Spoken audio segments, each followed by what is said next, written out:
Those of you that are on live, and for those that will tune in later, just wanted to give as much information on the 2023 PD budget as we could, while also being sensitive to everyone's time. So we have Gavin on live this morning. Good morning. How are you, Gavin? Doing well, thanks. Good morning, everybody.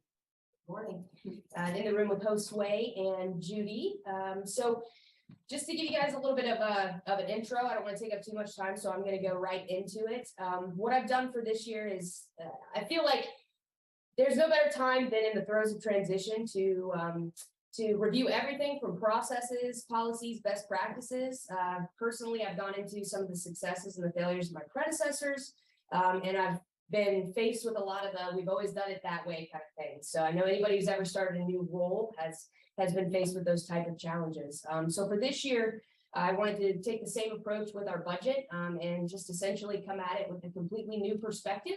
And so for this year, we have I've done what I feel provides some insight, some clarity into the department's needs, proposals for some cost savings and some revenue inducing opportunities, and some other opportunities to sustain the requests that we have herein. So before you can start sharing the presentation, Judy, and we'll just leave it on the cover page here. Oh, I see Kevin's joined us as well. Good morning. Sorry for being tardy. Oh, no, we were a little tardy ourselves. Tardy sauce. So just a brief overview. So this presentation and the budget that I'm presenting is going to serve several purposes. So first, it's a planning document. It's going to outline what we hope to accomplish during this year. Second, it's a financial expression of our values. And I think that's an important one to note because it's supporting the vision, it's supporting the strategy and the things that we are looking to not only accomplish in 2023, but the values of our organization and the values of the agency.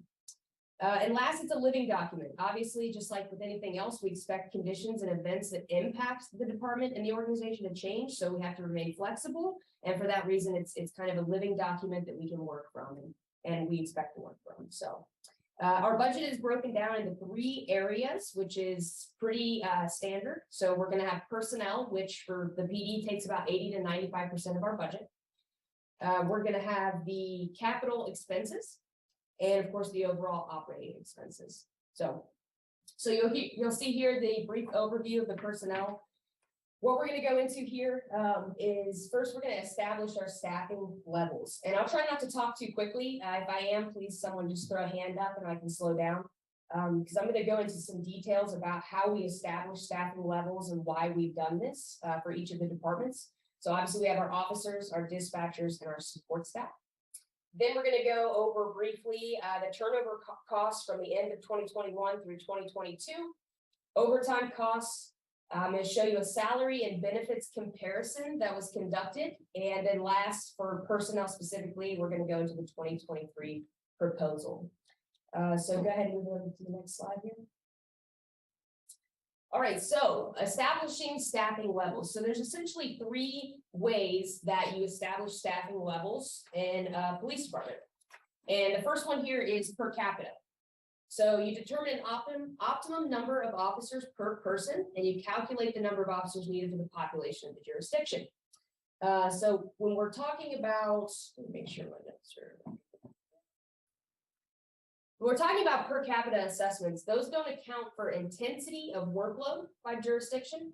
And they don't, this is a really important one, they don't account for population changes such as seasonal fluctuations in tourist communities or long-term trajectories of population growth and shrinkage. It also fails to account for various policing styles, service delivery, or response times.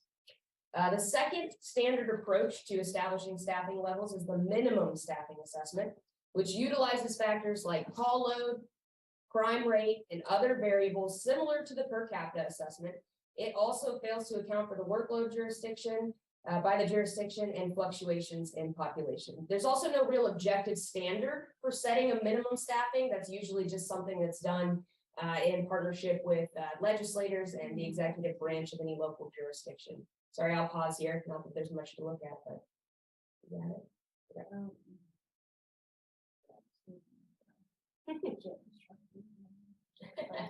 I was thinking make it full screen that way. Sorry, hang on one second.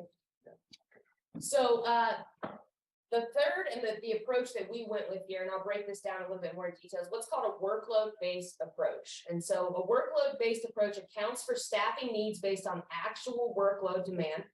It accounts for policing style preferences and other agency features such as community expectations and fluctuations in population.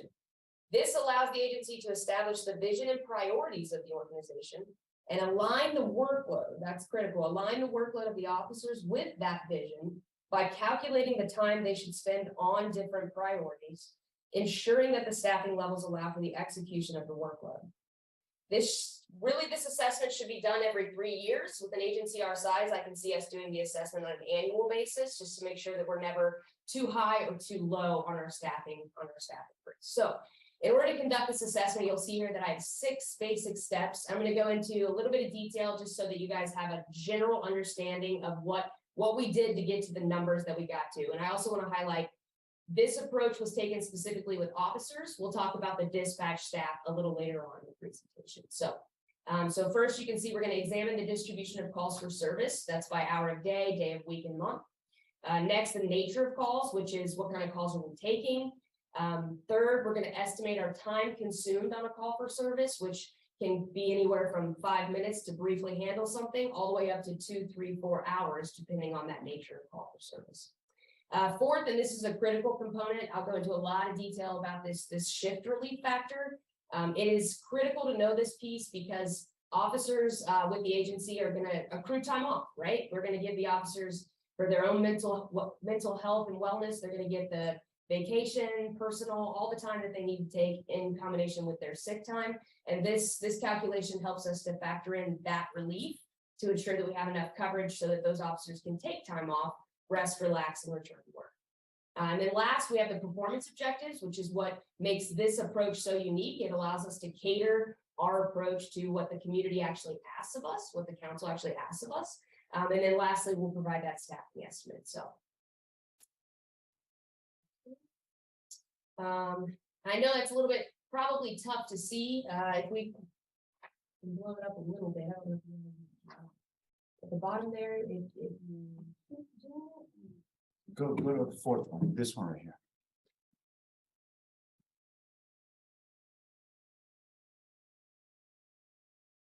it's showing on her screen, but not on. Well, I'll make sure I provide you guys this presentation as well. So afterwards, you can kind of look in detail if there's anything you can't see on the screen.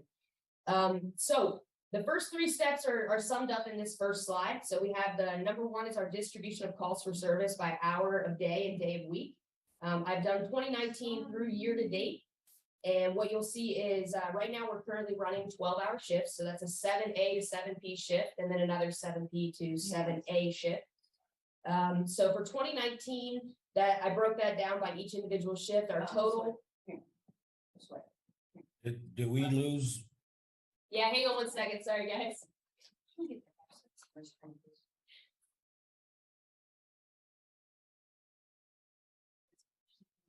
Coffee break.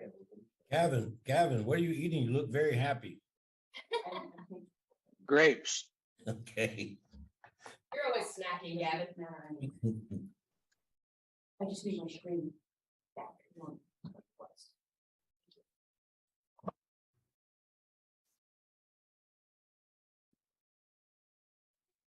So while we figure that out, I'm on that workload based assessment. Nope, it's gonna go up. Yep, right here. So can you guys see the presentation again? No, not yet. I can't yet. I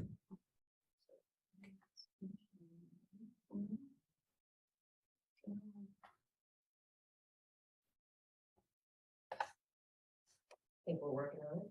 There we go. There we go. So for 2019, you'll see we had about just over 9,200 calls for service for the year.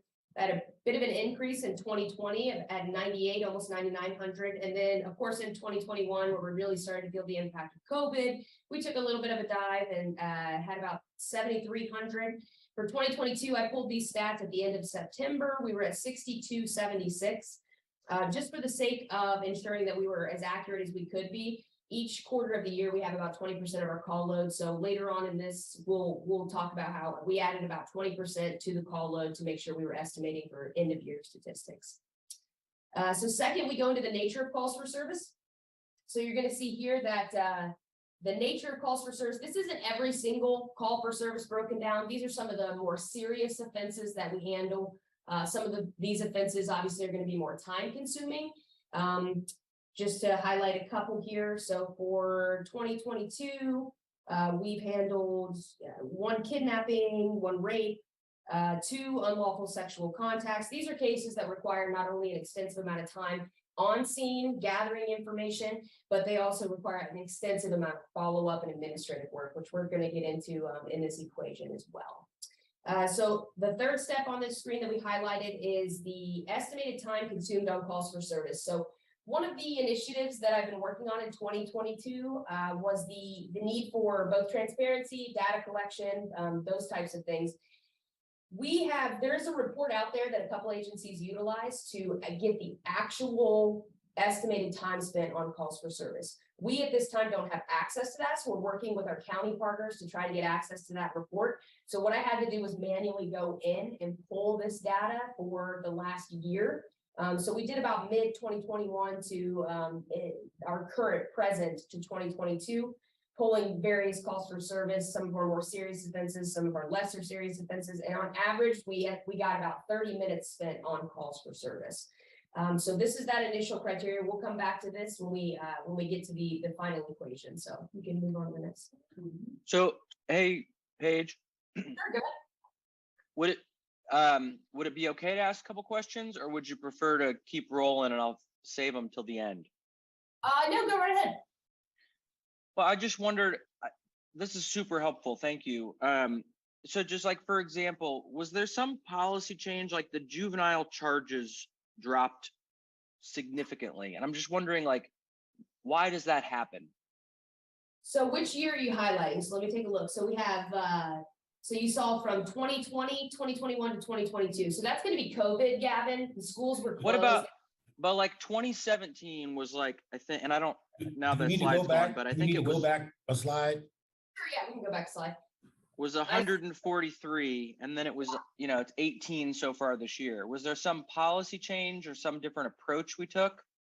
Yeah, very good eye there. So in 2017, we had, I believe, a transition in our county representatives. So there was I believe Magistrate Lewis came in that year, whose approach to juvenile offenders just was a complete overhaul of the system, and it was more in line with the way that we do things here. So, for example, prior to that approach, you may have had mandations or a previous magistrate or a previous group of folks who said, these are things that all have to come to the juvenile court or are mandatory offenses for lockups, and those things can change as the leadership changes. And so that was a big difference there. But also, cool. I think, yeah, you did see Carlson come in 2017, who was a big proponent of, deterring kids out of that system. And he supports, obviously Magistrate Lewis's approach as well. So good question. Great, thank you. Yeah, no problem. Okay, yeah. All right, so we're going to get into the shift relief factor. This is the fourth step in the workload-based approach. These calculations here are going to consider the maximum number of days and hours an officer can take off based on time accrued. Now, all of these numbers here are pulled for what's in our current PPM. So this is how officers accrue time off. This is actually how employees accrue time off. So you'll see I've highlighted that particular section there. That's where most seasoned officers fall. It's where most of our officers will fall in the next 3 to 5 years. So this is the data I utilize to come up with these calculations. Having adequate coverage prevents overtime. This is why this is such an important criteria. Making sure that we have we have enough coverage to cover when officers want to take time off. Additionally, it prevents officer burnout. And having the coverage to be able to approve time off is essential to overall morale and obviously will contribute to lower turnover numbers. So before you don't move on yet, no, you're good. So just to summarize this, I don't want to go into too much detail. I think you'll pretty much get the gist of it. But the way we calculate this is, so you have 365 days in a year. We're going to take those days in a year, we're going to multiply them by the length of the shift that we have. So as I mentioned in a previous slide, we run 12-hour shifts. So we're going to take those 365 and multiply that by 12 hours. We're then going to divide that number by another calculation that was separately done, 365 days in a year times the shift length, taking away the total maximum amount of time that can be taken off, okay? So that's, and again, I'll provide these notes to you guys so you can see what that calculation looks like. So if you wanted to fact check my math, you can do that. But essentially what number that gets us is 2.58 officers are needed just for the shift relief factor alone. So you can't have 0.58 of an officer, obviously. So we're going to round that number up to 3. But we did multiply that number, 2.58 by 2 for 2 different shifts, giving us 5.17 officers needed just for this step alone. So it's important to highlight that this is just for this portion. And again, you can't have 0.17 of an officer. So this would be rounded up to 6. This is also the same math we had to utilize for the dispatch. So keep this slide in mind if we need to revisit it when we get to the dispatch schedule. Any questions on that? I know that can be a little bit confusing, but are there any questions, Gavin or Kevin, from how that was calculated? Very good. It seems pretty straightforward, and yeah, I was starting to check your math till you said you'd give it to us, but I also see the the little formula over there. So Yes. yeah, thanks. Very good. Mhm. Okay, so step 4. So now we're going to move into the 5th step of this workload-based assessment, which is our performance objectives. Now, performance objectives are what make this approach unique. It's what makes this approach align with our vision and our strategy, helps us to fulfill all of the expectations of not just the community and the council, but also the vision and the strategy that I've outlined for the agency. And so essentially the officers' main responsibility is responding to complaints for calls for service. We're very complaint driven, which means we're not typically proactive in going out and trying to, field interview folks and stopping folks just to investigate a crime that may or may not have occurred. We're waiting for that call. We're waiting for that community member who's got something going on that they need us to respond to, hence calls for service. So calls for service are the first objective when we're measuring performance objectives. Being a small agency with no specialized units, we have no detectives, no financial crimes units, sexual assault units. We have no place that we refer our larger cases out to. And so what that means is the expression we use at the police department is if you catch it, you clean it.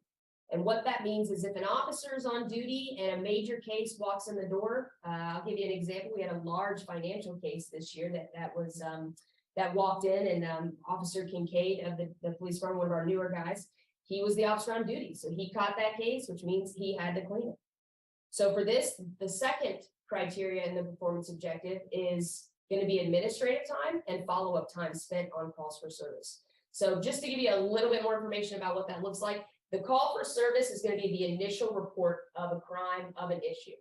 The administration and follow-up time is going to be the subsequent hours, days, phone calls, emails, investigative work that goes into making sure that they wrap this case up. So they're going to take that call from the time it walks in the door, the time the phone rings, all the way to a grand jury down at Greene County prosecutor's office and present their case to request for charges or to essentially say, hey, does this grand jury feel that there's probable cause to believe this crime committed? And so there's a whole lot in between that happens, and this performance objective essentially outlines the time needed for them to spend on that. And then last is going to be the focal point of the vision and the strategy, which is community. It's the community initiatives. Oh, I'm sorry, Gavin, go ahead. Well, I didn't know if you were going to another slide. Can I just make sure I understand that? So are you saying that, so say there's some, like you mentioned, like a financial crime that happens in Yell Springs, and somebody comes into the, Bryan Center office and says, hey, here's this thing, I want to report it. Then regardless of what kind of issue there is, we take care of it, meaning like, is there anything that we would get help from someone on?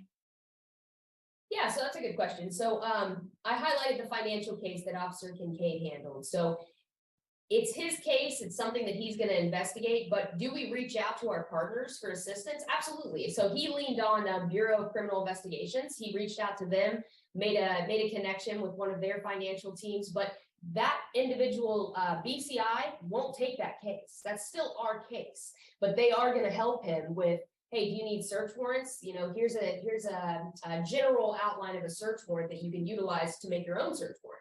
Or do you need us to, download data or information from a cell phone or a website? And here's how you're going to request that information. So they partner with us, but we still handle that case, which I think is probably something not a lot of folks are familiar with. There are a couple exceptions. You know, if something ever walked in the door that was so beyond our resources, we don't have too big of egos to say, hey, we need an adult, and we'll reach out to Greene County and say, this might be something we actually ask another agency to handle, but it's very rare, Gavin. It's very rare. We do handle whatever we can because I think our community expects us to do that as a service to them. So, Yeah, Thank you.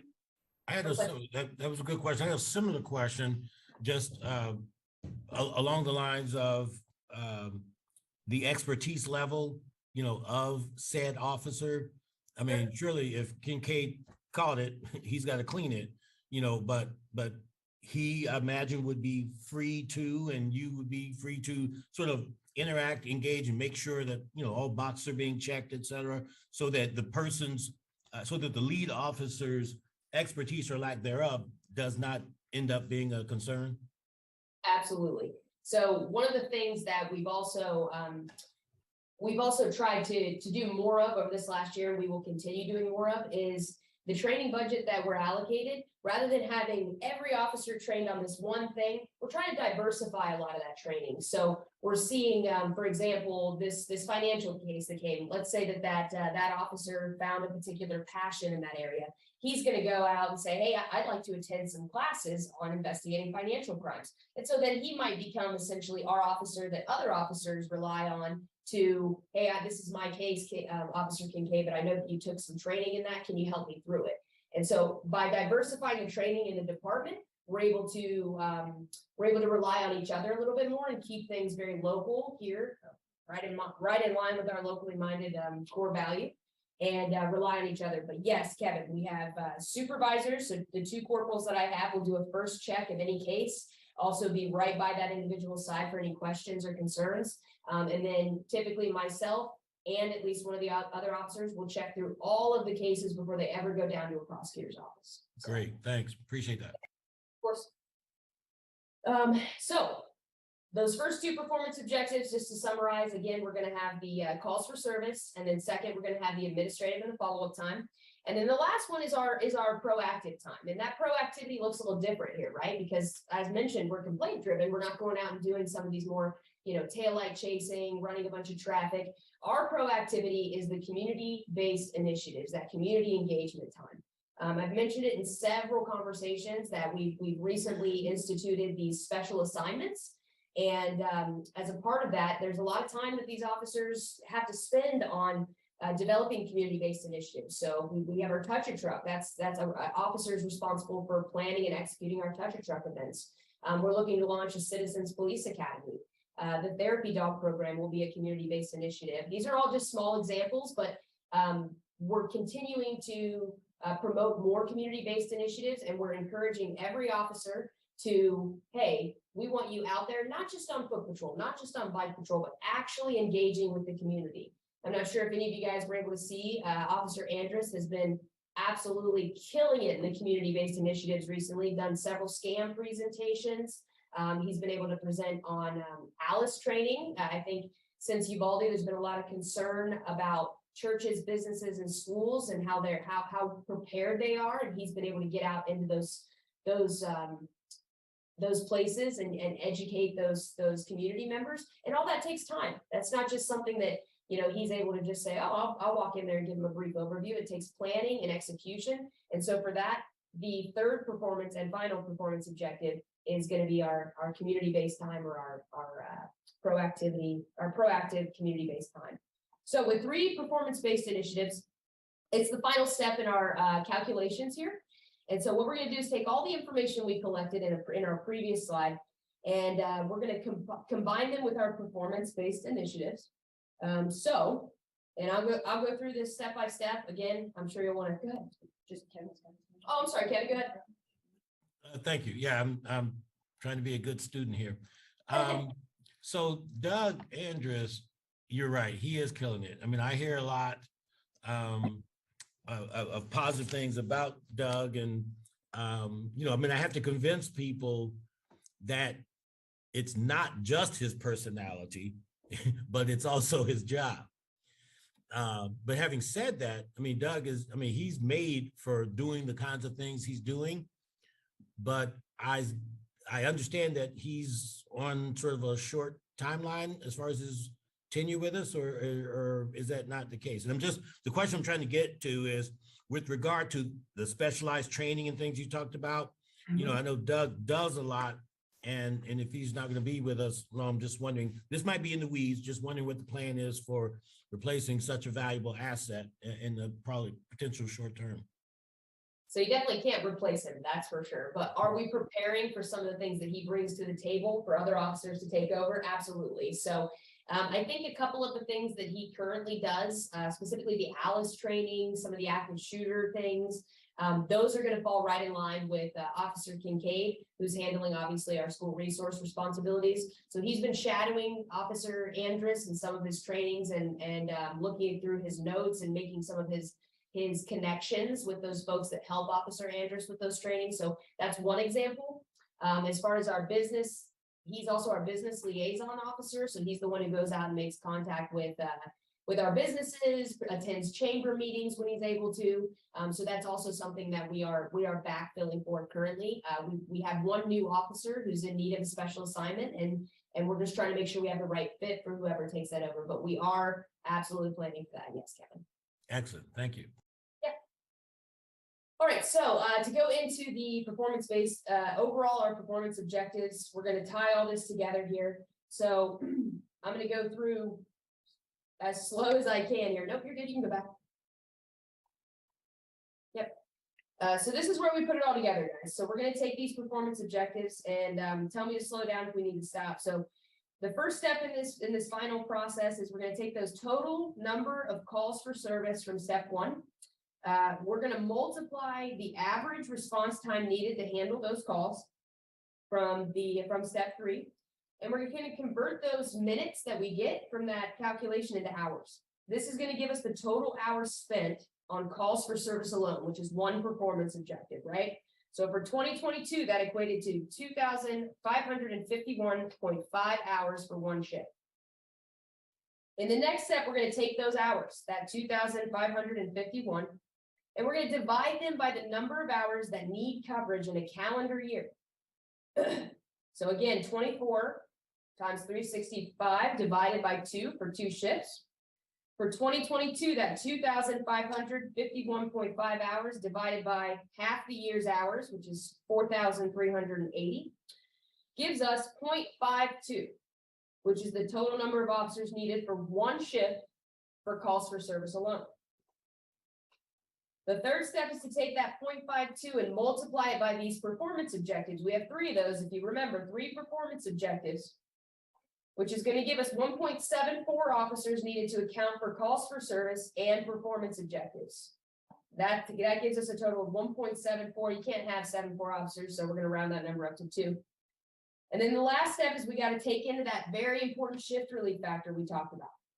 So we take the number from the previous calculation of 1.74, we multiply it by that shift relief factor, which is which brings us, or that shift relief factor, which was 2.58. If you remember, we'll go back, we can go back to that slide if we need to, but so we're going to take that 1.74, multiply it by the 2.58, and that brings our final minimum number of officers for shift 1 to 4.079.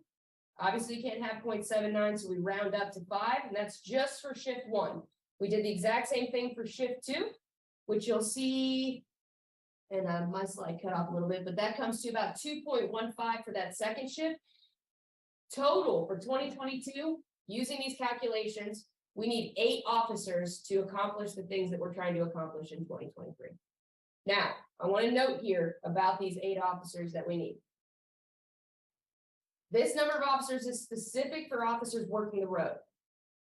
Due to turnover, due to a lot of changes that we've made, myself, I have taken on quite a bit of road coverage. I probably have talked to any single one of you at any given time and said, oh, we can schedule a meeting or we can have a call, but just FYI, I'm road coverage, which means I might get pulled away. Unfortunately, this has added quite a bit to my own workload, and it's not sustainable long-term. So that's why I want to make sure it's very important that it's understood that the 8 officers is road coverage that does not account for my position. Hey, Paige, this is Kevin. I rarely play the role of devil's advocate, but if I were, I would want to have a conversation about the worked by multiplying minimum staff, that column where you got 4.52 and 2.15. Well, my argument would be, well, you rounded each of those, but why don't we do 4.5 plus 2.1 and save an officer? You get my point? I mean, that gives 6.6 that you're rounding up to 7. Oh, I understand what you're saying. Yes, I do understand what you're saying. Because essentially, if you were to add, what you'd have to do is you'd have to split an officer. You'd physically split an officer between those 2 shifts, which you can't do. Right. So I equated these calculations were specific to shift, meaning that running on these 12-hour shifts with 2 separate shifts, this is what we need for each individual shift alone. Understood. Okay, cool. Very good. Yeah, there are people. Absolutely, yeah. Okay, just want to try to help us be prepared to defend ourselves as necessary. Sure, absolutely. That was a great question. Great. Thank you. So any questions about, this is the summary of how we got to the staffing, which is the first step in our personnel budget. Before we can go into what we need funding wise, we need to know what we need staffing wise, and this is what we're going to need going into 2023. So before we move on to dispatch and kind of covering that, is there any questions on officers? Well, how many officers do we have, full and part-time? Yeah, so right now we currently have 7. So I have 2 corporals, and then I have 5 full-time officers. Technically, we still have on board our part-time sergeant role, who stayed on to help with the transition. I'm sure you guys remember in the throes of it last year, we lost both sergeant and chief at the same time. So it was very kind of her to stay on board to help with essentially anything that would come up in the next year that I would need to have some exposure, some experience with. But even in the part-time role, she really only works I'd say about 5 to 7 hours a week, unless there's a special event. So Is that she has no Naomi? intention of staying on long-term at all. Is that Naomi? It is, yeah. Okay, thanks. So then, my only other question on this is, so this is not factor in Florence, is that true, or social worker? No, Florence falls under support staff, which we'll go into after we cover dispatch. Okay, thank you. All right, so we'll go into our dispatch slide here. All right, so establishing staffing levels for dispatch is a little different. It's a little more simplistic. The 2 criteria we consider for covering our dispatch is going to be the hours required to staff the center, which is 24/7, 365, and that is required. Our lead certification requires that, and I'll just give you an example. Let's say we ever got to the point where we didn't have officers on the road 24/7. We'll be required to have somebody sitting in our dispatch center because of our lead certification. So it's important to notate that 24/7, 365, there's no way around it. We have to have someone sitting in the chair to answer the phones at all hours of the day. And then the second criteria is that same shift relief factor we already covered. I do want to highlight a few workload considerations for dispatch. Dispatch is very much fixed versus variable, which means unlike officers whose workload can be very unknown at times, it just depends on what walks in the door, what the call is. Dispatchers tend to have more of a fixed workload. It's specific to call taking, dispatching officers, and then they do have some administrative functions for assisting officers with paperwork and what have you. They are all currently assigned additional duties as well, which assist the department with day-to-day functions. These are some, but not all of those duties. We have record specialists, data and reporting, our TAC officer, which is essentially leads requires us to have a lead officer to handle all of our leads, inquiries, auditing, etc. We have an assistant TAC officer in the event that the main TAC officer goes down, which is critical as well, because that can absolutely happen. And then we do what's called merging, which is basically taking all of our cases and putting them into the system. Like I said, these aren't all the duties that are handled, but these are some of the more time-consuming ones. I also want to note that currently the telecommunications center is supervised by a sworn officer, our administrative corporal, and does not have their own individual dispatch supervisors. So you'll see here, I just did all the same calculations we covered previously, but I spared you the long drawn-out explanation. We currently run in dispatch Monday through Friday, 3 shifts. So we have a first, an afternoon, and an evening shift. And then on the weekends, we run 2 shifts, which is going to be a 7A to 7P and a 7P to 7A. Using what we currently have, the shift relief factor is calculated as such above, which requires us to have a total of 8 dispatchers to cover 24/7, 365. And we're going to go a little bit more in detail a little later on in my proposal that I think will help clean this up a little bit. But before we move on from this, any questions on dispatching? Well, again, devil's advocate, the whole argument about handing dispatch over to the county. I mean, again, just we need to have a firm argument for doing it the way we're doing it versus the alternative. Yeah, Kevin, good. I'm glad you brought that point up. I actually recently had a mayor from a neighboring jurisdiction reach out to me. He wanted to ask some questions about establishing his own dispatch, and it was for a small jurisdiction, like around smaller than our jurisdiction, even smaller than our jurisdiction. And he wanted to look at setting up a dispatch center because the cost of Greene County services has gone up so much due to inflation and other factors that he believes it'll be more cost efficient to not only start up his own dispatch center, but to operate his own dispatch center. So I can't speak to what those increased costs looks like because they don't affect us. But I can tell you that obviously it's impacting other agencies, and they're considering not getting away from, but actually incorporating their own dispatch centers in. So. Okay, great, thing. I just want to make sure that that's out there because you've heard the arguments before, Yeah.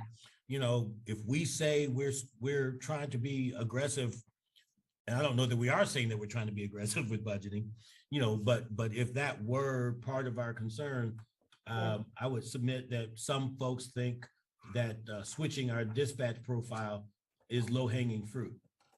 And I'll just take this moment since we're talking about it too, to highlight one thing, that our dispatch center is a critical component in the level of service that we provide. And what I mean by that is my dispatchers actually know just as much, if not more, about the community than my officers do.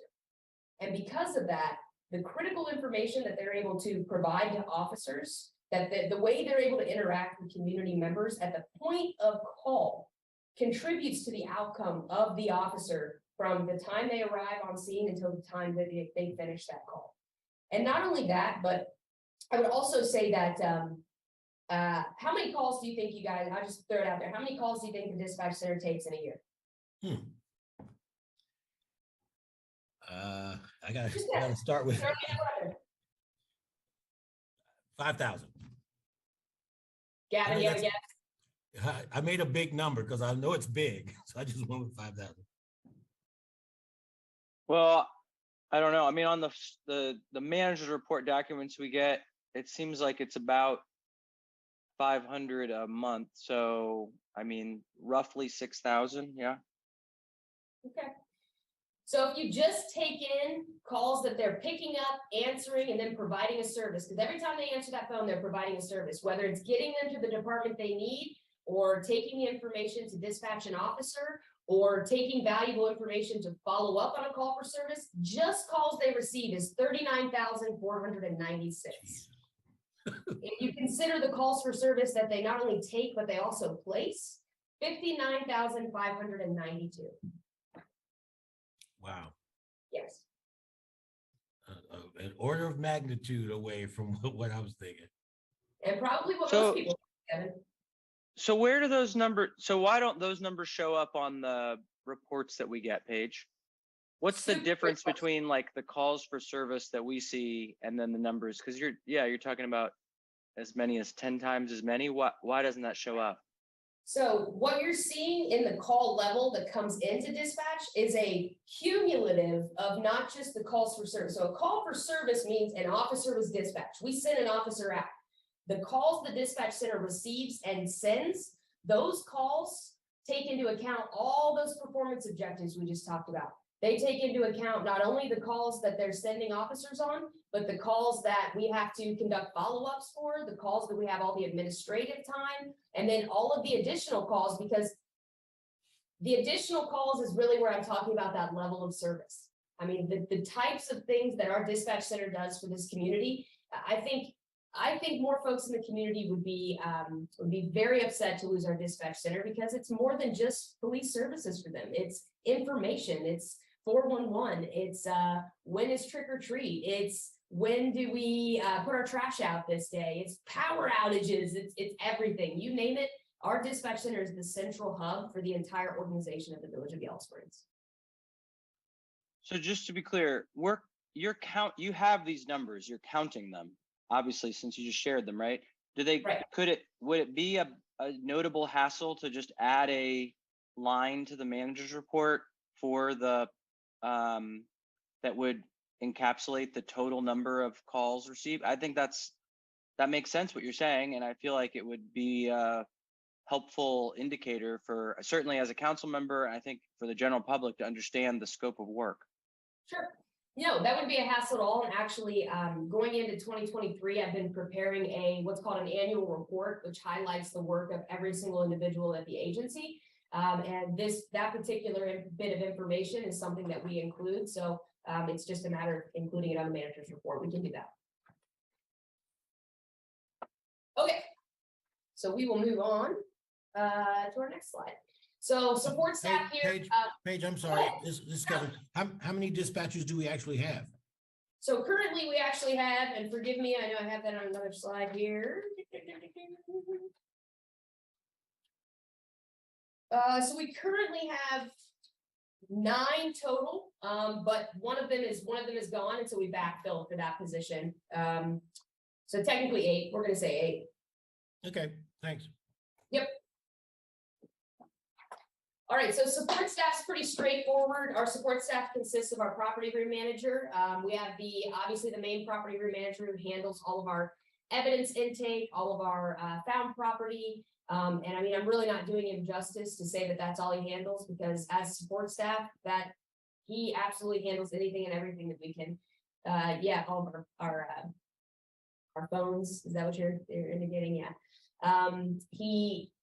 He was out there on street fair working a parking lot. He purchases all of our supplies. He handles all of our equipment requests. So kind of helps us to monitor what officers have, just like a kid who might go to school and say, Jimmy's got the coolest new book bag. I want to get one of those book bags. If an officer were to come to him and say, hey, I saw this new cool thing that I want, he's controlling the cost of equipment and what we're getting out based on need, not based on want, if that makes any sense.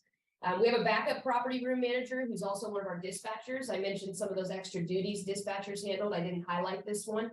We're required to have a backup at any given time if the property room manager goes out, because currently no sworn officer can handle that position, as it would be a conflict of interest. Hey, I'm booking evidence into this property room, but I'm also one of the property room managers. So if I wanted to mess with evidence, I could do that.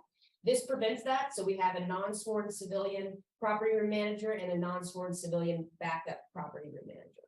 Going into 2023, I want to note the workload for the property room manager is increasing significantly. We are obviously incorporating our body worn cameras in, and he will be the custodian of records for all body worn camera footage, all body worn camera implementation, equipment needs, maintenance, the list goes on and on. So this is a critical role with the agency, and one that I can honestly see projection wise over the next 5 to 10 years being a greater need for. And Paige, this is Kevin, sorry for interrupting. I do know that the body worn cameras, that is not just a thing, that is a system. I know Absolutely. that there's specialized training required. So would both the property room manager and the backup require that specialized training? Yes, 100%. So again, that's looking at the cost to train those individuals. The property manager alone, we're probably estimating, and forgive me, I'm trying to recall based on the previous project here, probably estimating at least 160 hours of training for him himself to know what he needs to bring back to the agency to be able to train the officers, to be able to train that backup property room dispatcher, and then for the backup property room dispatcher, at least 40 to 80 hours for them to have that knowledge in the event that the main property room manager goes down. So good question. Excellent. Thank you. So community outreach specialists. So right now we currently have one full-time COS. So I want to outline that we are planning to partner with some local colleges to create to create an internship program. We have been just superficially looking into that. I've been communicating with our solicitor about what that looks like and the legalities. So very pilot level stuff with this, but our current COS works with a local nonprofits, which will explore partnering with them for some paid internships. It's a potential program that will help recruit new and interested candidates into that COS program. Essentially what we hope to see is, hey, you come on initially in this internship role, you see what it is we do, the services we offer, the partnerships with the community. And then we're hoping that that's a lasting relationship. They say, hey, not only do I love this and want to do this, I want to do it here. And so we're able to kind of to backfill for that role. And when we have opportunities for additional positions in the COS, we already have candidates ready and willing to fill those open roles. Additionally, I've highlighted at least 3 grant funding opportunities we're going to look at in 2023 to help fill this role. The first 2 are from COPS, which is the Criminal Justice Community Oriented Policing Services. These were 2 opportunities they offered in 2022 that we missed out on that I'd like to capitalize on in 2023, both of which will require our reimbursement. So we'll most likely have to plan for those 2 grants. And then the Edward Byron Memorial Justice Assistant Grants. This is probably the one grant yearly that is very broad. It can help assist criminal justice agencies with a variety of different things. And I think this is one we can capitalize on to support the COS role. So. Kevin, Question? again. Yes. I don't want to talk about why we missed those opportunities this year, but do we feel like, grant writing is a thing, and there's been some conversations about, having a full-time grant writer. So simply with regard to these police-oriented grants, my question would be, do you feel like you have adequate support to completely, to submit competitive grant applications? Wow, that's a loaded question. So I'm going to say no. I would say that right now I'm a quick study, and I learn things and pick things up very quickly.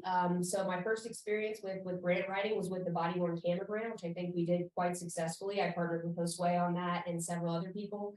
I would say Florence probably has the most experience writing grants with our agency, but I'm also really pleased to say that our newest officer that we onboarded, who has his bachelor's in criminal justice and his master's in public administration, has experience with grant writing. And so we plan to capitalize on those strengths of his. And so that's why I'm looking to expand on a lot of the grant opportunities in 2023. We have a lot more resources than we did, but I will say I'll never say no to an opportunity to learn more about them, because I think as I know more, we'll be able to get.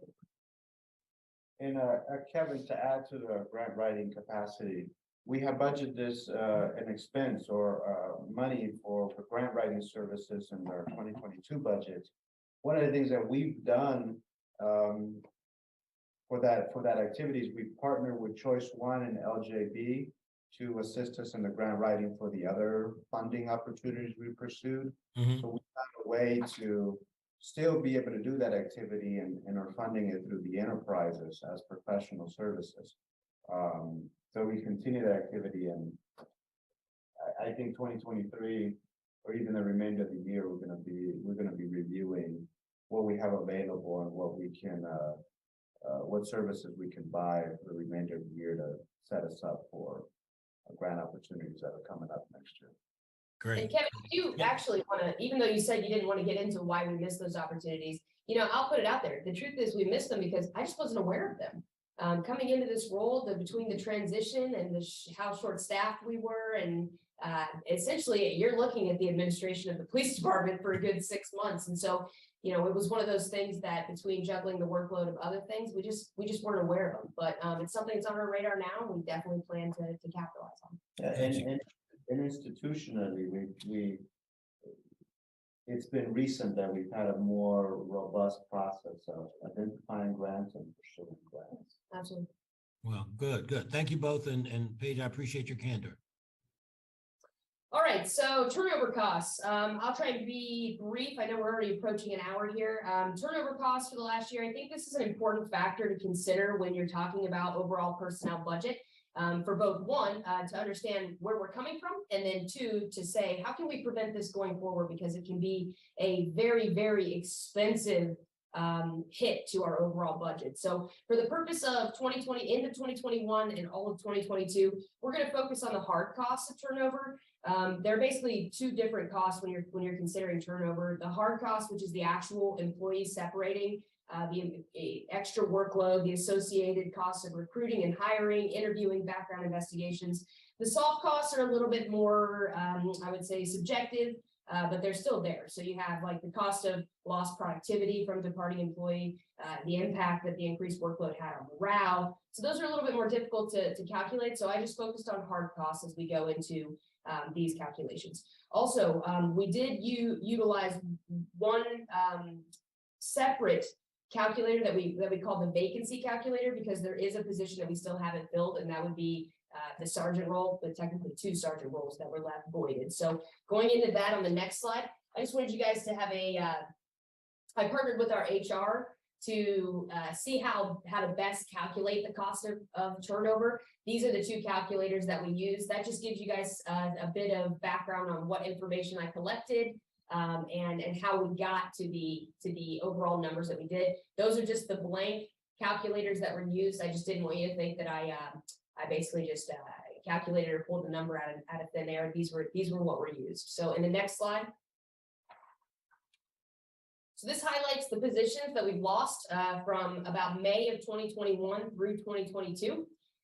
First, we lost our part-time officer, Dennis Nipper, which was vacant for 27 weeks before we hired an additional officer. Then we lost a part-time regular dispatcher who was our weekend night coverage. Every weekend, that individual worked 24 hours. That position was vacant for roughly 12 weeks. We lost our full-time third shift dispatcher in October of last year. That was a position that was vacant for 4 weeks. Obviously, you guys know we had turnover in the chief role there. And then in the sergeant's role, I highlighted the date of the sergeant's role being the same as the chief, because I backfilled that sergeant's role temporarily until I moved into the chief slot. I'm stating that sergeant role is still vacant, even though we discussed earlier that technically she's on board. She's just working in an extremely part-time capacity. So just to go over and take a look using the calculators from the previous slide, the cost of that first role for turnover in 2021 was just about $21,500. The cost of that second role, almost $9,000. The full-time dispatcher, almost $13,000. And then the vacancy alone was just about $6,200 or $62,000. I'm sorry. For 2022, we lost, and this was right out of the gate, January of 2022, we lost our full-time corporal. That position was vacant for 19 weeks. And that cost is about $26,800. And Tiffany Wheeler was one of our dispatchers who's technically her end date is approaching. I mentioned that on the previous slide when we talked about dispatchers. So 0 weeks vacant because we've now started to prepare for vacancies where we had no preparation before. So we have a bench of candidates that are able to move in and fill these roles so that we don't have these vacancies for this extended period of time. But even with 0 weeks vacant, the cost of that turnover is about $5,600. So again, I'll let you guys take a look at those calculators on your own time so you can get a feel for how we got to these numbers. But total turnover cost between end of 2021 and 2022 with the vacancy is about $136,828.99. If you exclude the vacancy, which is absolutely fair because technically we still have her, $75,708 total cost. So that comes out of our personnel budget. So, questions there? When you send the the slides, if you, like in this case, like with the calculator, if you could send the Excel file so that we can see the formulas, that'd be great. Because this is interesting. I'd like to understand it a little better, but I'll need to see the formulas to understand how it works. Thank you. Of course. Well, I wasn't gonna go that geeky, but yeah, that's good point. Paul. Good point. So this might be more of a, I don't know if it's an overall Josue related question. In order to minimize or lessen the cost of turnover, have we considered adjusting, accumulated, whatever leave we pay for? Have we considered capping those leave categories in order to minimize our exposure? So I'll actually, I'll answer this. So these numbers that you're looking at here, I did not factor in leave. So any payouts we did, I didn't even factor into these costs. Wow. This really? cost right here is estimated only on additional workload to existing officers, the cost to interview, background check, recruit, train, onboard, etc. So it's just explicitly the hard costs, not the actual, no payouts or anything were factored in. Gotcha. Thanks for that clarification, which means the numbers are bigger, but it's a Exactly. bigger concern. It's not just a PD issue. And when you're saying, existing staff, I assume what you're saying is there's overtime that's required? Sure, overtime is one factor, but also the time it takes for staff to train a new person that's taking away from the other duties that they're responsible for, other responsibilities that aren't getting handled because they're training and onboarding new staff. That's one criteria, absolutely. Wow, thanks. Thanks, I think. Kevin, on your question about what are we doing to cap payouts, there are two areas, and we have discussed them in the past and have made recommendations to council, or at least to individual council members that were leading that work about that activity, and we haven't had any action on it. So right now, we will continue to allow any incoming personnel to bring in any time that they've accumulated somewhere else, or particularly sick time. And on payouts, our policies are very generous. We have unlimited accruals for sick leave, and we have for non-exempt employees, we have carryover allowance of 160 hours of vacation time. So in any particular year, you could have an individual carry 160 hours plus whatever they get in vacation time for the incoming year.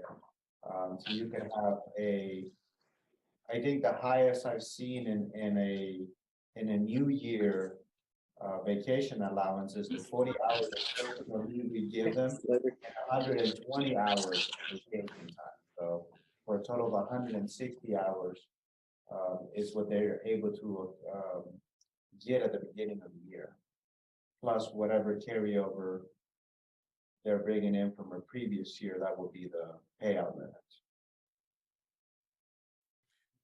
So how are what are the circumstances under which a new employee to the village would bring in leave? Is it from another, well, that's an Oprah. I don't know if that's an open. It's another public entity. So Gotcha. right.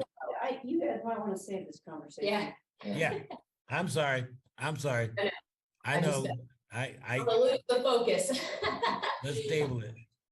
All right, I'm just trying to look at ways, to cut costs while we're discussing how we're, budgeting. But sure. Thank you, and I do apologize for the diversion. No, you're fine. So we'll go over overtime costs, which is the slide that you have in front of you. Just going to highlight a few of the opportunities that contributed to overtime. Obviously, we just discussed turnover issues, which you saw in the previous slide. We also touched base on that dispatching scheduling model that we've been on, where we have our full-time dispatchers working the Monday through Friday with available part-timers working weekends and nights. Those are less desirable shifts, those weekend shifts, those night shifts. So for folks who are seeking part-time work with flexible schedule, opportunities, those have been very difficult to retain people in those positions. So we've had a lot of that turnover, a little bit of contribution from the less desirable shifts, and the same folks working those same nights and those same weekends has less equity in the schedule, again, contributing to more turnover. I've had less administrative flexibility with part-time employees versus full-time. For example, I can mandate my full-time employees versus inconsistently schedule them versus part-time employees, which in all technicality, we can mandate a part-time employee, but you certainly wouldn't retain them for very long if you started mandating employees who wanted flexible schedule opportunities. So these were some of the struggles. Additionally, the part-time dispatchers we had on payroll had very limited availability. They had other full-time jobs. They were strictly committed to part-time hours. They really had no interest in seeking the full-time opportunities that we had. We had some opportunities with recruitment and retention, the recruiting, interviewing, background investigation, all of the onboarding for officers and dispatchers was left entirely to the chief. We had very minimal other administrative staff available because of that turnover in the corporal position in 2022. Dispatch had no direct dispatch supervisor. So again, all those duties fell to the chief until we were able to backfill that corporal position. We also had a very limited applicant pool, as those hours were less desirable every weekend, most nights. Some opportunities in the police department, specifically with officers. We had 2 full-time officers that were placed on light duty in or around March of 2022. And I want to emphasize how impactful that was. That light duty was the cause of a non-work related injury. It was an unexpected and unforeseen circumstance. So in all those calculations that we just covered for personnel when we opened this presentation, the thing that we didn't talk about was these unexpected things. So I can calculate for shift relief. I can calculate for the officers needed to cover calls for service. But if I have someone go down and cannot cover the road, if I already don't have enough bodies to cover the road as it is, then I lose those. Then you see what happens, like what happened in 2022. So when I had these 2 officers go out in March, we had the vacancies that already existed, 1 sergeant, 1 corporal, 1 part-time officer, 1 full-time officer, and now 2 officers who went on light duty. All of the coverage was left to 4 officers to cover that road for that period of time, and the chief. So this drove up our OT costs, and it made a considerable impact on those soft turnover costs that we talked about. Morale, employee burnout. You know, I just want to take a moment here to say, people who are not overworked, who feel supported and who have the equipment and training needed to do their jobs, do them better. And over the last several months, this was a huge challenge. This was a huge challenge, and I think it really has contributed to overall officer burnout. And we're still recovering from that, even despite bringing on an additional person to help alleviate that workload. So if you go to the next slide, you'll see what that overtime looks like from 2021, 2022, and 21 through 22. So I just highlighted what our part-time wages were, and our allocated overtime costs. So this year to date that I pulled, it doesn't even account for total end of year to date. We're at $50,366 in overtime costs. So these are all costs that are easily preventable. We can prevent these overtime costs. We'll never prevent all overtime, but by adequately planning and having the appropriate staffing levels, we can prevent these overtime costs. So that's the reason I highlight these overtime. I want to just make sure that you guys were aware of that before we go into what I have proposed for 2023. All right, so Hey, Paige. Sorry, before you go into 2023, just one other question. So where are like police related legal costs factored in? That's going to be under our operating budget. Okay, thank you. Yep. All right, guys, so this all brings me to the overall personnel proposal for 2023. Did we go into oh no, we haven't touched base on it yet. I'm sorry. All right, so for the overall department, and I'll show you guys the slide with this proposal on it so you can see the numbers we're talking about. I want to commit to wage scale adjustments to be more competitive in today's market. Longevity is a critical piece in achieving the policing style we expect to achieve. It goes into all those performance objectives we discussed. And although money has been statistically proven to not be a motivating factor It is a demotivator when you have folks in neighboring agencies with more benefits paying more. I have had very candid conversations with my team about how they feel about where they work, and they love it. They love where they work. And when they talk about the things they don't love, the only thing that comes up is compensation. So I'm committing to wage scale adjustments to retain and keep people in position, which is absolutely in line with our community values. The longer that we have someone in the community, the more intimate knowledge they have of that community, which breeds better outcomes. For dispatch, I want to approve an additional full-time dispatch position, which would be a dispatch supervisor. This position would bring our current staffing level from 3 full-time dispatchers, 2 part-time dispatchers regular, and 4 part-time as needed dispatchers. Will prevent adjustments to the, needed dispatcher. This would cut down on overtime costs, provide equity in weekend and night coverage, and extend the longevity of employees by providing a better work-life balance. This addition would result in 4 full-time dispatchers, allowing for a 2-shift schedule consistently every day. This change would eliminate the need for an excess of part-time dispatchers, which would cut down on the turnover, which would cut down on the overtime costs. It creates stability in the schedule. And once established, essentially we're looking at, so I would have 4 full-timers and 2 part-timers. So bringing our total to 6 versus 8. Additionally, a supervisor role for dispatch would free up administrative officer time, which can be redistributed into the performance objectives we talked about, the development of officers, and the initiatives which will contribute to better morale and higher performing team. The role of the dispatch supervisor would handle all of those duties and responsibilities of any other full-time dispatcher, but they would also take on all those roles we highlighted, such as the records management, the data reporting, the TAC officer. They would handle all dispatch employee relations, annual reviews, conflicts, etc. So just to give you a little look at what that looks like, this is what our current scheduling model shows. You'll see that the proposal at the top there, and then you'll see our current scheduling at the bottom. Adjusting that shift relief factor we talked about, it'll be the same as it was for officers. So you'll see 2.58 needed for shift 1, 2.58 needed for shift 2, bringing us to 6 total dispatchers from 8. And this supervisor, would the supervisor be a dispatcher, or just, I mean, there's a lot that you just listed doing in addition. They would still be a regular dispatcher handling all of the same duties as any other dispatcher.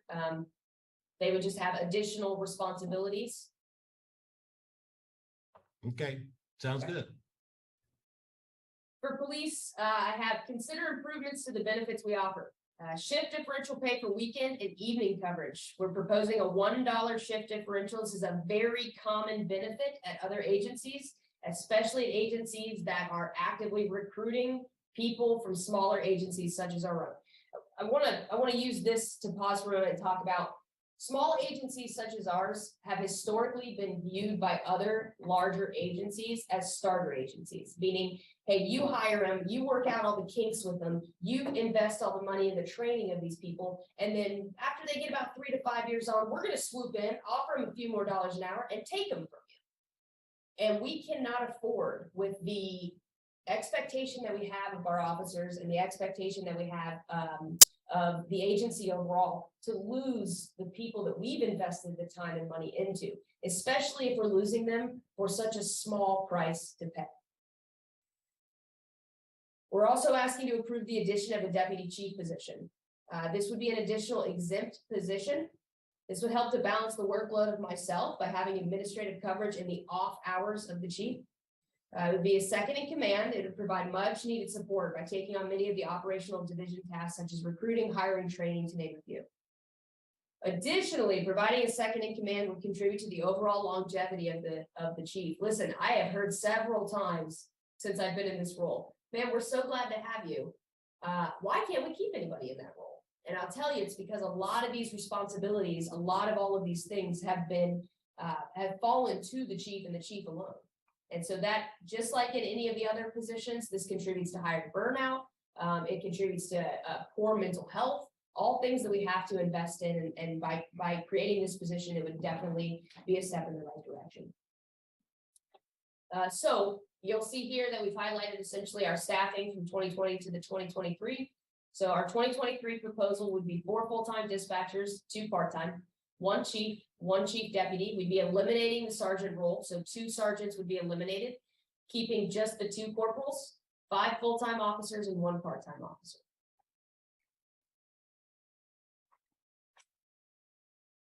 Our next slide shows that salary adjustment or benefits comparison that we did. So salary survey was conducted to compare the salary and benefits packages of neighboring agencies. As mentioned before, money's not a motivator, but the absence is a demotivator. It's important for the department to keep pace with pay schedule in this labor market. I've reached out to other chiefs or their designees for each of the jurisdictions to acquire this information. Should also be noted in today's labor market that wage scales have to be based on more than perceived workload. It's got to be competitive with neighboring agencies to prevent those turnover costs that we've highlighted previously. As of right now, I've asked our HR to move forward with any turnover or any exiting employee to conduct an exit survey so that we can identify the real cause of the turnover in that position. And I would be willing to bet any turnover we see if we don't start looking at things like wage scale adjustments, shift differentials, benefits packages. We're going to start to see that in those exit interviews, the feedback is, I loved working here. It was a great time. I just needed more money. My compensation wasn't right. So on this, you'll see the 2022 into the 2023. The only agency for Greene County you won't see on there because I didn't get a response back is going to be Wright State University. Okay. So Paige, Kevin, so can we go back to that previous slide just for yucks? Without looking at the numbers, if I just look at the communities in the first column, based on all that is known about those communities, size, et cetera, where should we be ranked? Like we're like second from the bottom or at the bottom? I mean, based on that comparison, I mean, should we be that is that appropriate? I don't think I understand your question. I'm sorry.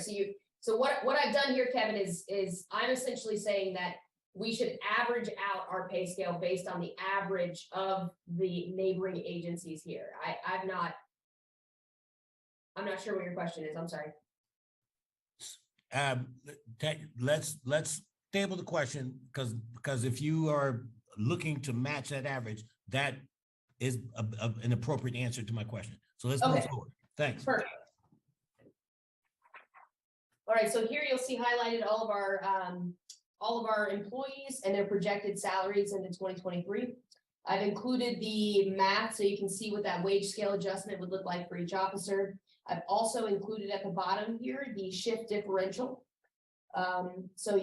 What you'll be able to see is that the proposed budget prior to the addition of wage scale adjustments and the shift differential was $985,000 plus. The wage scale adjustment would add an additional $5,520 to the budget.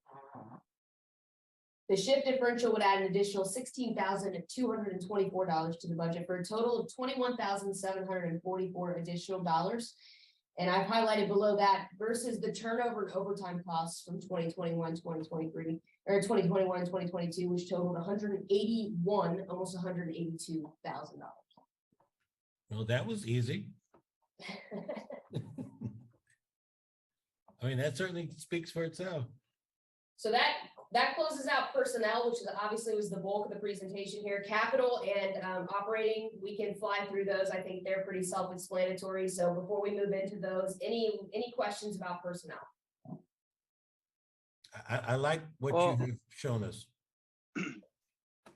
Yeah, no, can you just, the wage differential thing, why was it only $5,000 for, you're not saying it's 4% COLA equals $5,000, right? What do you mean by wage scale?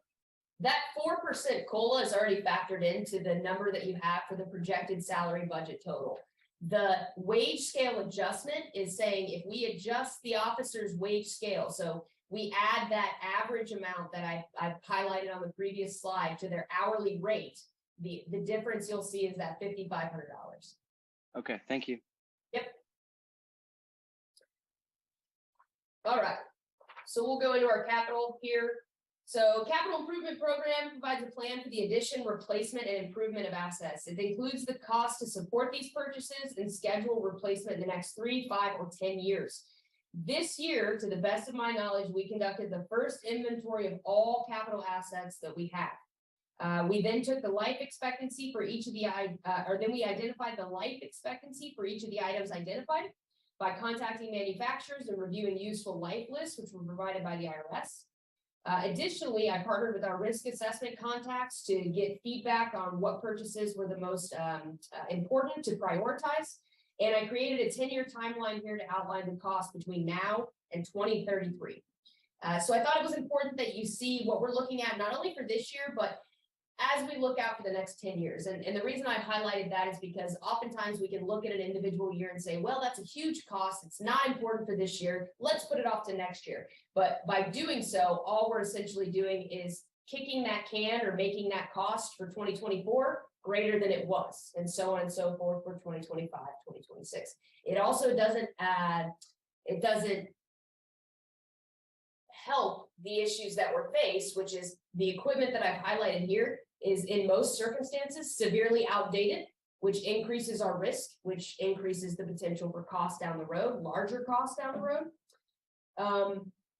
So by understanding our current assets and establishing practical replacement cycles, we can prevent the greater cost of emergency replacements. I want to give an example. We recently were required to replace our internal cameras in our interview room. That was an unexpected cost. We did not expect to have to replace that in this year. I learned during the replacement of that the current system, the system I had to replace, was in fact a temporary fix 3 years ago that was never included on a capital budget for replacement. And as such, those cameras failed and we had to replace them on an as an emergency, which undoubtedly will cost more because that doesn't negate the fact that I still have to replace them with a more permanent solution going forward. So this is everything that we've estimated for 2023. You'll see the total is $76,593. There are items on here that would be considered lower priorities as they'd be new acquisitions. I can go into detail about how some of those things would be cost saving long-term, spend money now to save money later. But instead, for the purposes of time, if we go to the next slide, through partnering with our risk assessment and looking at that previous list, I was able to prioritize the main things that I believe we need in 2023. So vehicles, our oldest vehicles from 2017. We replaced vehicles for a variety of reasons, including preventing the risk of failure from wear and tear. Failure of vehicle could endanger the public or the officer. And additionally, the internal components of the vehicle that take health tolls on an individual officer, such as the vehicle seat going out will cause back issues, obviously future BWC claims, things of that nature. Being in Ohio, we're going to have excessive winter and salt exposure, which also contributes to the need to replace our vehicles. Our goal is to have an entirely electric or hybrid fleet by 2031. And right now, in a 2-year cycle, we must budget for the replacement of a vehicle in 2023 to acquire that vehicle in 2024. Understood. Next is our in-car video. So that system was replaced we acquired those between 2017 and now, 2010 and 2017.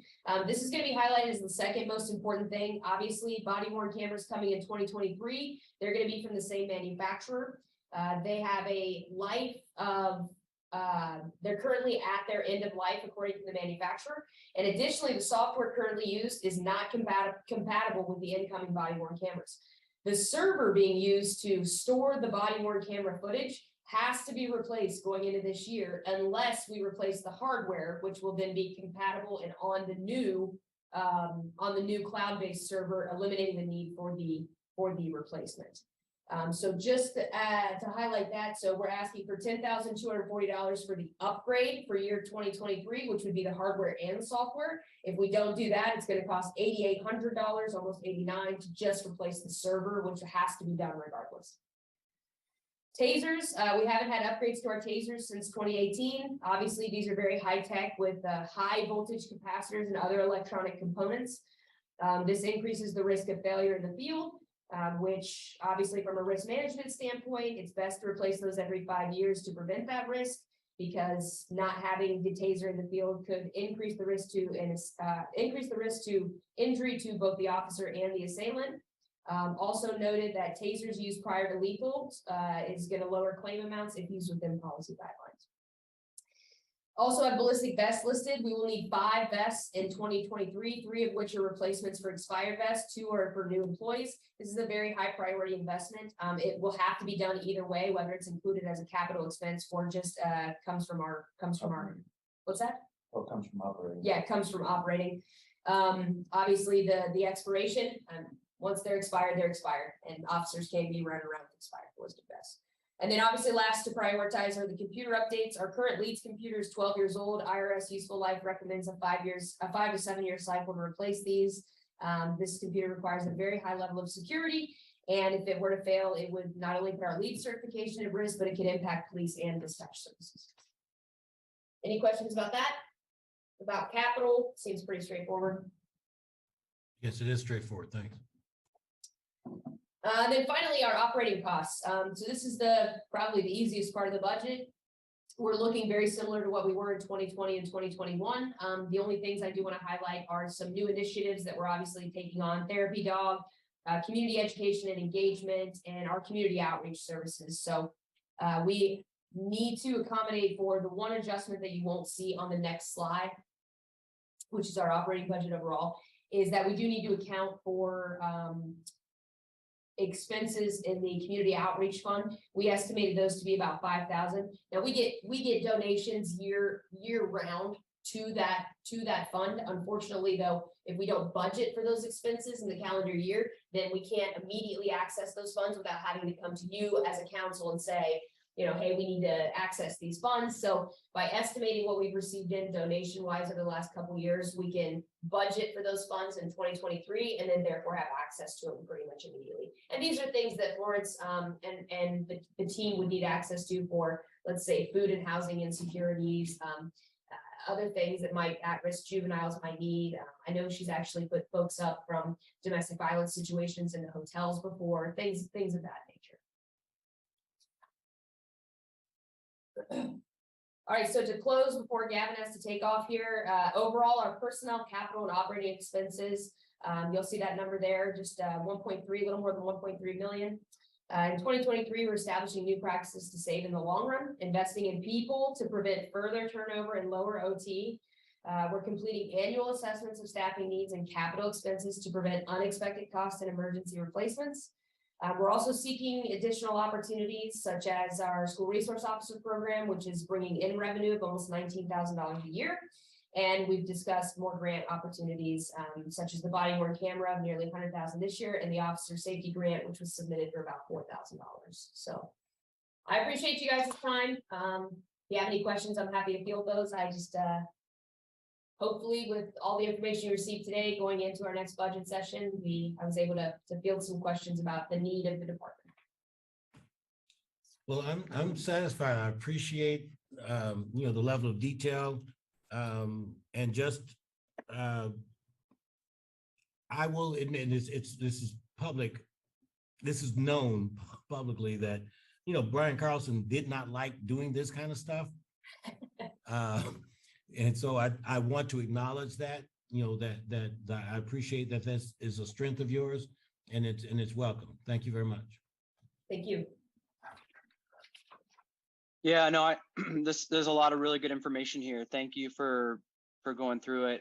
I appreciate sending stuff afterwards, and just so we're all, so far the 2 parts of the budget process, this part and then the meeting we had here recently, I think have been really productive. And the thing that would be super helpful going forward is getting as many of these things sooner and before meetings, then we can be prepared to ask good questions and ask you stuff offline, that kind of thing, Paige, so it's not taking too much of your time. But this is super helpful. Thank you. The one question I did mention that I would be interested in, Josue or Paige, whoever is appropriate, would be to look into to have an understanding of what legal costs have been and associated costs over time. Just so I have some sense of what that those operating costs are. And just in general, looking forward to seeing how all these different budget documents fit together. So right now, like I was trying to match up what you just shared, Paige, with the one sort of budget document we have. So just as a general rule, Josue, I guess this is probably for you. The more of these things that you can share and the more that you can sort of connect the dots of how these different documents line up or don't, that would be super helpful. But I don't want to take away, my bottom line is thank you, Paige. This has been really helpful. Thank you, guys. I appreciate it. All right, well, that concludes everything I have. We'll see you guys in the next budget session, and I super appreciate your time. I know this one was an unplanned or kind of last minute one. So again, thank you guys and have a good rest of your day. It was fun, so it was worth it. Fun.